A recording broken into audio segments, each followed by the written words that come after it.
Hello and welcome to Coffee with Dr. Carla. I'm Dr. Carla and I have Denise Williams here with me today. And our goal is to talk about mental health related issues and the stigma surrounding them. So we're glad you guys are here with us, and we're going to talk about something a little bit different, or at least different maybe for most people. You have the distinction of being a Gold Star mom. Yes. And while on the surface that might sound like a really fabulous thing, I know it is not one that you ever longed for. So, Gold Star Mother is the club no one wants to join. Right. It means that your child has lost their life in combat with the enemy during a time of war. So, yes, my son was killed in action in Afghanistan. Yeah. So, the military recognizes the families, and it's the military Congress recognizes the families with a distinction of a title. Right. And for you, you get Gold Star mom. I get Gold Star Mom, yes. So tell me, what does that, besides a title and a loss, what does that get you? It's a very interesting mix, and the best phrase for it is an impossible mixture of pain and pride. Okay. My son grew up and did something so spectacular that he's received awards and medals and recognition and all of that, which is, how can a parent be other than proud? Right. But it also cost him his life. Right. And it's a pain that can't be described. There's all different types of loss. But burying a child violates the natural order of life. Yeah. It's not when you lose your spouse, when you lose a sibling.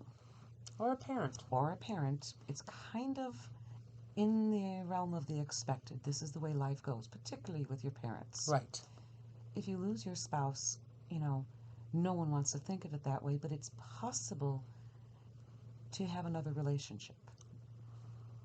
Okay, sure. There's no replacing a child. Right.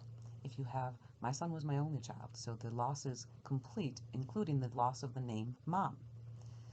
When you lose your parents, you're an orphan. When you lose your spouse, you're a widower or widower. But there's no word for a mother who no longer has a child. I never thought about that. Yeah. It's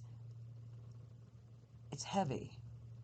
And I think it's part of the reason that the Gold Star mother is such an important identity. For those who have other children, more children, it's still some recognition of the child that is no longer there. Okay. That's what the title means. We began being called Gold Stars in 1918 in World War I, when the habit was families who had a member in service, they would have a banner in their front window, to denote that they had a family member off serving in war. And it's a white banner with a red trim around the edge and a blue star in the middle. When that service member was killed, that star would be covered in gold thread. That's where the Gold Star came from. Okay, all right. So the Gold Star mothers started because one mother was waiting to hear from her child. He had not written in quite a while, and this is again 1918, 1919, so it was letters and it took time. Right. Not efficient United States Postal Service, yes. And it was, during a time of war and letters coming across the ocean and all the rest. So she lived in Washington, D.C., and she hadn't gotten the letter, so she started going to Walter Reed Hospital and greeting every shipment or every shipload of soldiers coming home injured, looking for her son, looking for news of her son, because dog tags and all of those identification things didn't necessarily stay with a person. Sure. So when news finally came and it was confirmed that her son was not coming home, she, as women did in the time, they went home and she dressed all in black and basically stayed in bed for 2 weeks. 100% expected. And then one day she woke up and realized that all of those boys that she had been talking with for weeks, looking for her son, they were all somebody's son. Oh, sure. And their mothers couldn't be there. This is over 100 years ago. Transportation across the country, it couldn't be done. So she took off the black and she dressed in white, of service and to reflect the purity of the sacrifice of her son. And she went back to Walter Reed. Nice. And she just started talking with the soldiers again, writing letters, holding their hands, reading to them. Made such a nuisance of herself that they finally gave her a job. It's truth. Okay, lady, since you're going to be here, you might as well be official. Yep. Okay. And you're going to take care of the rest of the mothers who are just like you doing the same thing. Ah. So then she organized both the Blue Star mothers, the mothers whose children were living, presumed living and still in service, and the Gold Star mothers. Nice. And in 1928, it was congressionally chartered, the American Gold Star Mothers, as a veterans service organization. So our mission is simply, we take care of those who come home. Nice. Simple and short. And we exist, our healing comes from being in service and taking care of our children's brothers and sisters. So let me ask you this, because I mean, even in the story about the, about the original woman, she hears this news and she goes home and she's in bed for 2 weeks, and typical, or should I say expected, is that, hey, I'm going to go mourn in private. I'm going to go kind of hide away and just kind of be with myself, right? But this designation, unfortunately, fortunately, depending on which way you want to look at it, really doesn't allow that. Very true. I mean, you of course can choose, but the reality is you're going to be contacted by those who served with your son or daughter. They need to fulfill the second half of the oath.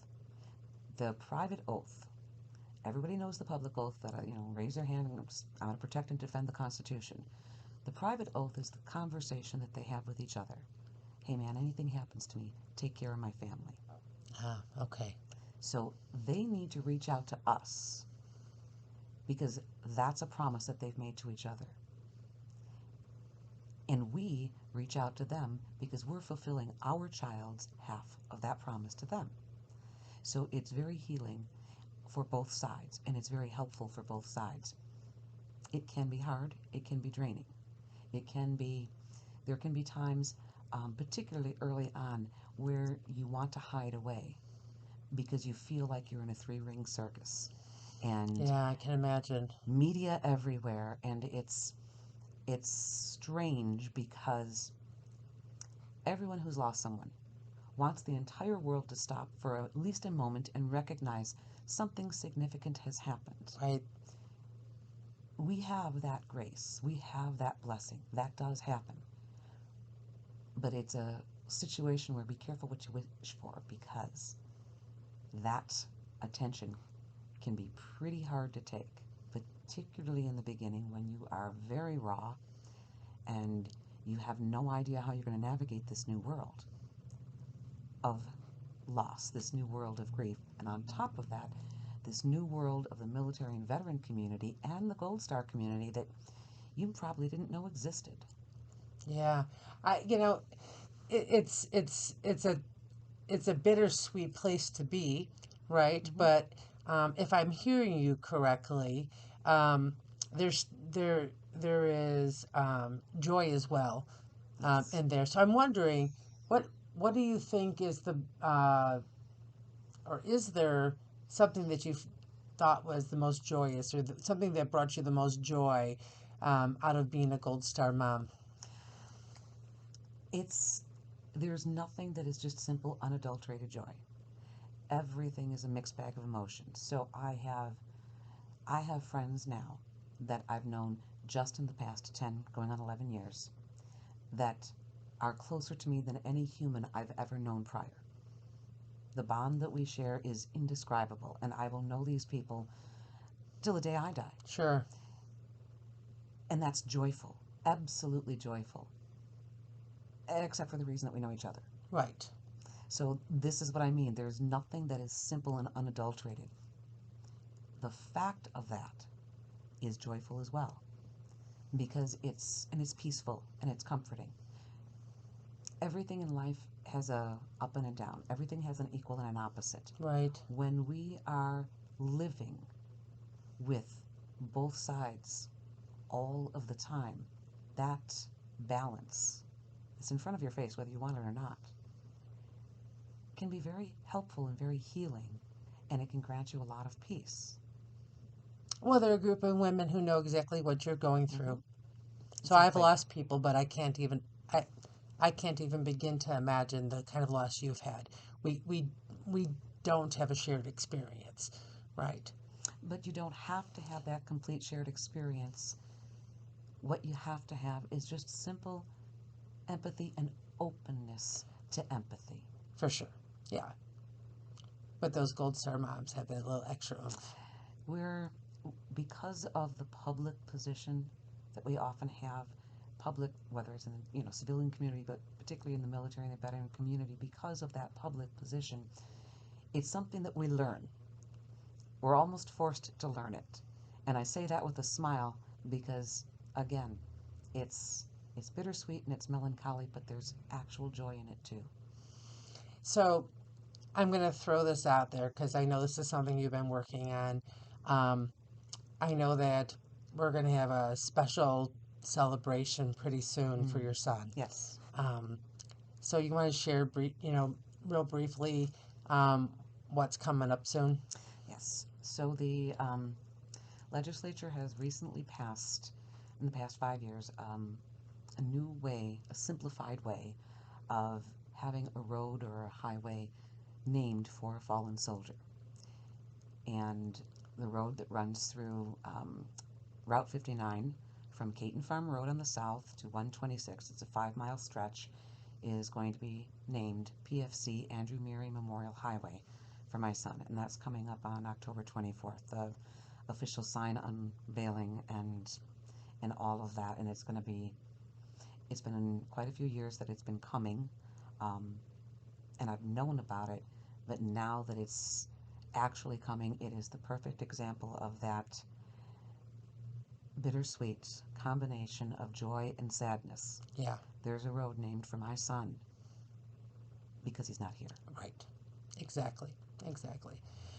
All right. Well, thank you for sharing some, a lot of really good information, because I don't think a lot of people really know much about Gold Star moms or having roads named after, lost ones. But I know it was tough, and I appreciate the fact that you were willing to share despite that fact. So thank you for joining us. And remember, you can change your thoughts, discover your potential, and transform your life by focusing on your overall well-being. So until next time, continue working on being the best you possible.